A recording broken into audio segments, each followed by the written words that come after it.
Now let me tell you one quick story. I'll never forget. It was Thanksgiving. I was pastoring in New England. The fax machine, I bet most of you don't even know what that is. It was a little machine that someone could electronically send you a message and it would print it out on this funny paper. It's called a facsimile. It was kind of like an early, email kind of thing. And I remember I was sitting there and I heard the machine make a little squeak and a peep and it started going and coming out. And I tore it off and I looked at it. And it told me the story of someone I knew. His name was Andy Meekins. He was an elder in a church in Ethiopia in a city called Addis Ababa. And he was flying from Ethiopia to somewhere else in Africa when a hijacker took over his flight. You can look it up online, Flight 961. On board were 163 passengers, 12 crew members, and among those flying on Saturday were Mr. and Mrs. Andy Meekins, and Andy was an elder at the International Evangelical Church of Addis. That large Bible-believing church was pastored by a good friend of mine, and so that's why I got this fax. In less than 2 hours, more than 120 of those passengers died. Among them was Andy. Let me tell you what happened.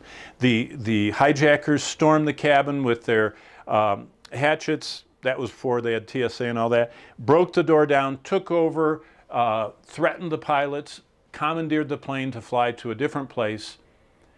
And the pilot finally radioed the people after this horrific time of all of them not knowing what was happening. He says, you know what?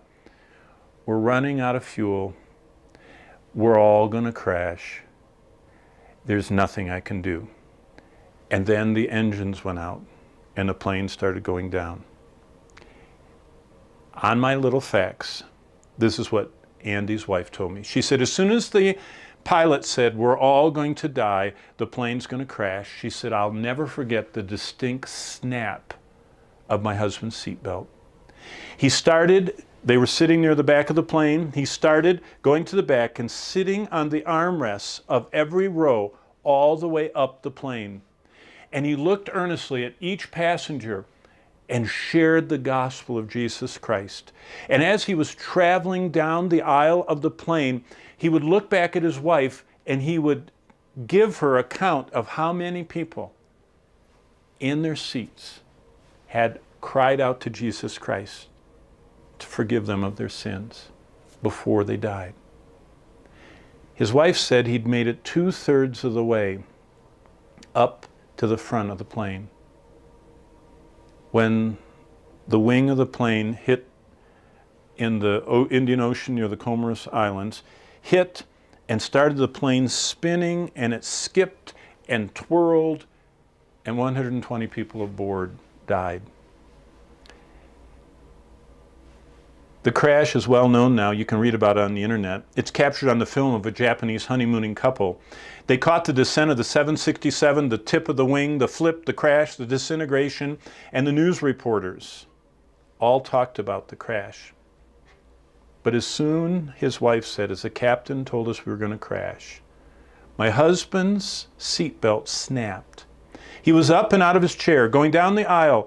Row by row, he shared the gospel before the sickening screech of the twisting metal and the 110-mile-per-hour crash of our plane that snuffed out Andy's earthly pilgrimage. He had led 20 passengers. Andy never made it back to the safety of his seat, but he took 20 souls with him to paradise. Do you know what Jesus commended most about Philadelphia? That they were taking people with them to heaven.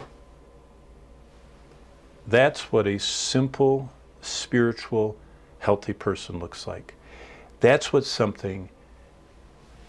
a life of doing what pleases God, a normal, simple, spiritual life with the basics, in the Word in us, speaking the truth to God, and outflowing and sharing the Word.